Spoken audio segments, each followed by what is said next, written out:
because it's always too serious. So I'm just reading you one of the ghost stories. Originally, I did not mark this story to read it to you. But today I was thinking to read something to you. And then I came upon this page.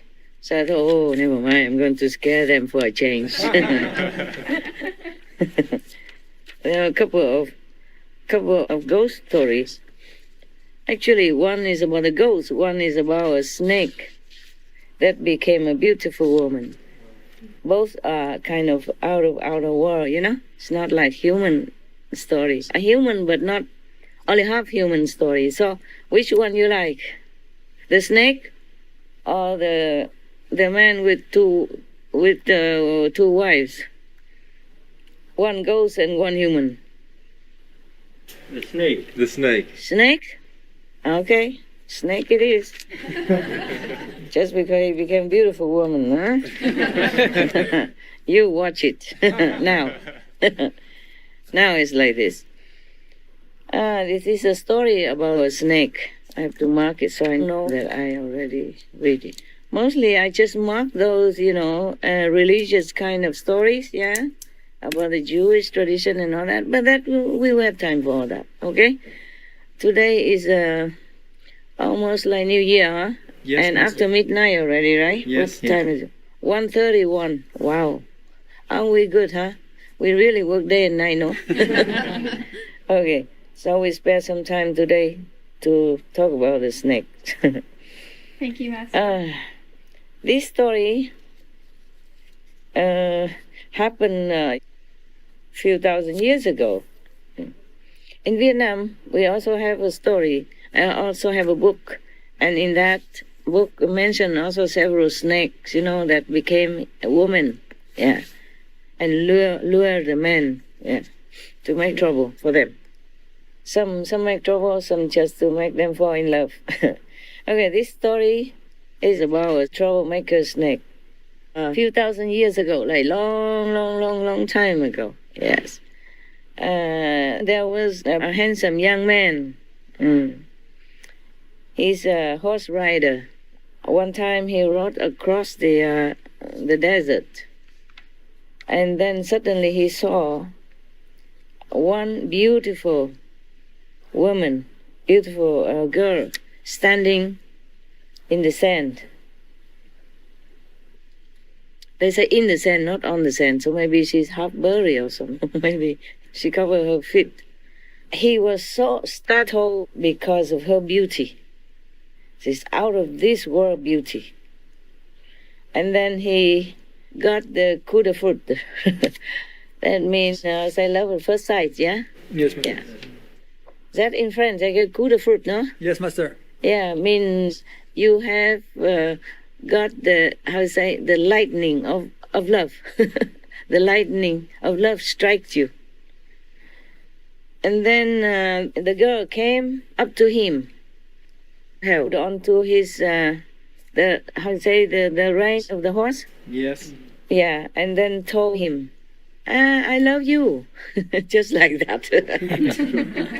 I love you. You should marry me. Yeah, and make me your wife. He never uttered any more words. Yes, no, he just lifted her up and put her on his horse together. And then he brought her back to his house. Then he married her. Yeah. Little did he know, this lady, this girl, was a snake. Yeah. And normally, whenever she saw somebody handsome like him, yeah, she would manifest herself, change, like, how you say, she would transform herself into a beautiful woman. And then she would ask him to marry her and then live with him, whoever that may be, yes. So he wasn't the only one. Okay, time passed, and then suddenly this handsome young man slowly felt unwell, and then he fell ill, seriously. And day after day, he was getting worse and worse. He became, haggard, skinny, lost weight, and his face lost color. He had nothing much of youth on his being anymore. He went to see many doctors, but none of them can guess or can,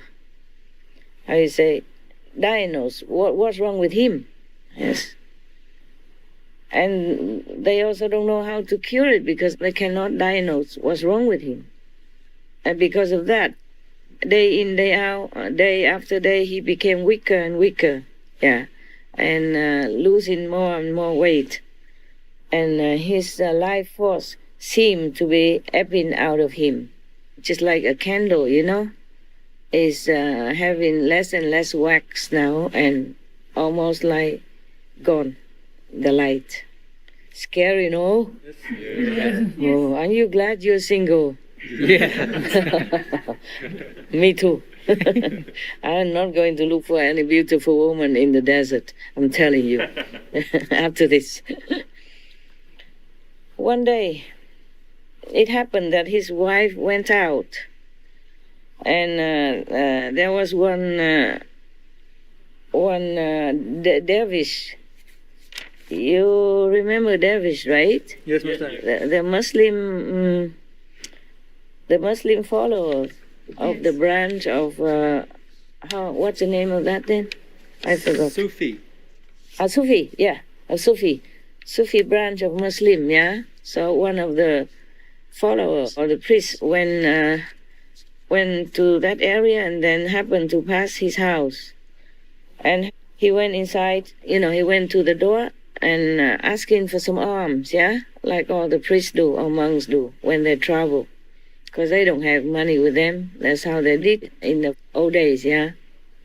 Like the Buddhist monks, it's a tradition of the monks. The monks of many traditions, they do that, yeah. They go before they don't have even a car or no money to go on the horse, so they just walk around and they ask for alms wherever they can. And he went in front of the door and asked for alms. Then he saw this young man, and he asked him, "Hey, why are you looking so sick like that?" The young man said, I also don't know. And none of the doctors know what's wrong with me. So they can also not cure me. Yeah. And then day after day, I am getting weaker and weaker. Yeah.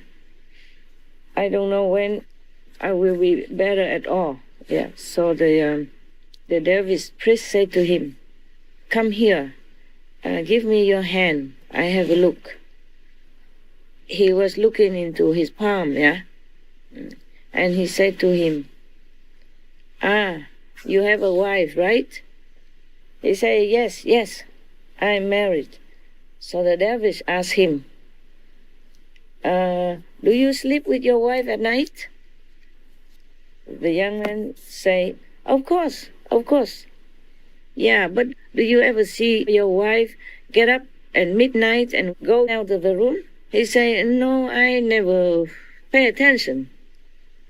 So the dervish told him, "I have to tell you something regretfully, that your wife is not a human.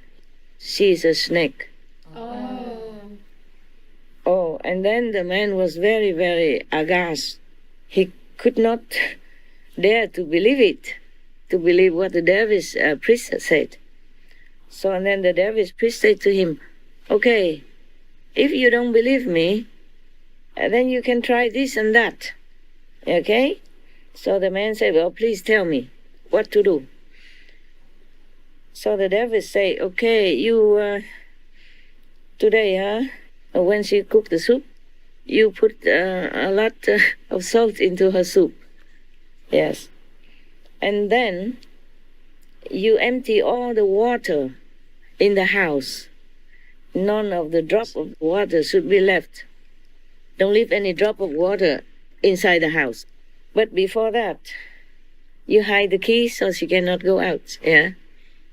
And before that, you cut one of your fingers. And then you put salt on the wound so that the whole night you will be feeling very painful, so you won't be able to sleep. Okay? Like that you can see if she comes out or does something or not. All right. So, the man did exactly everything like the dervish priest told him. And then he pretended to lie down and sleep immediately. At midnight, his wife woke up, felt that's thirsty, terribly thirsty, because she ate the salty soup that he put some more salt in it. So she got out of the bed and tried to find some water to drink. But every container that for water was all empty. Not even one drop of water in it.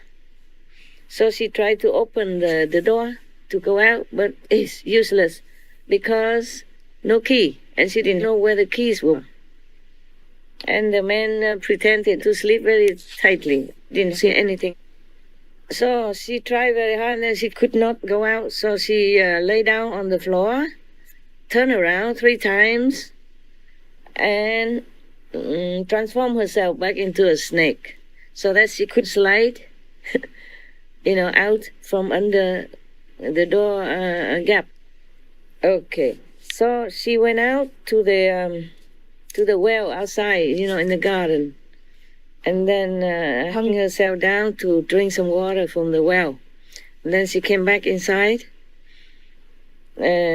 transformed herself again into that beautiful lady, and lay next to him. Yeah, slept as usual.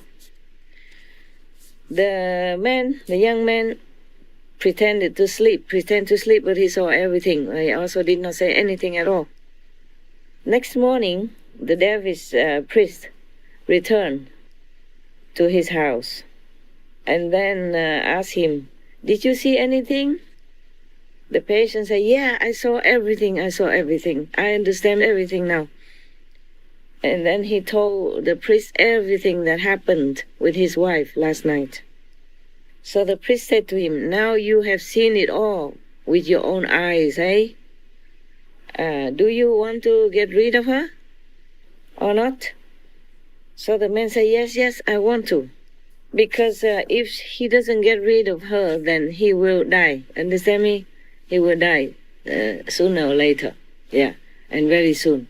After all his life force has been absorbed by the snake. You see what I'm saying? Yeah. Yes.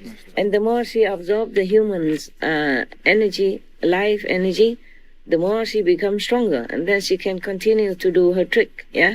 Mm-hmm. All right. So the dervish said to him, "Okay, in that case, you listen to me. You tell your wife to bake some cake, some cake. And then you have to light the oven yourself. Yeah, light the oven by yourself. Make the oven hot, as hot as possible, okay? And then when your wife bent down to put the pastry inside to bake it, then you have to push her in the oven and then close the door. Mm-hmm. After that, you use, it's cement or something like that, yeah, to seal the door. Then I will come and tell you what to do next. Yeah. Okay. The young man did exactly what the dervish priest told him, and then waited until the oven was hot as possible, And then his wife bent down to put the pastry in to bake the cake. Then he suddenly got hold of her and threw her inside quickly. Ah.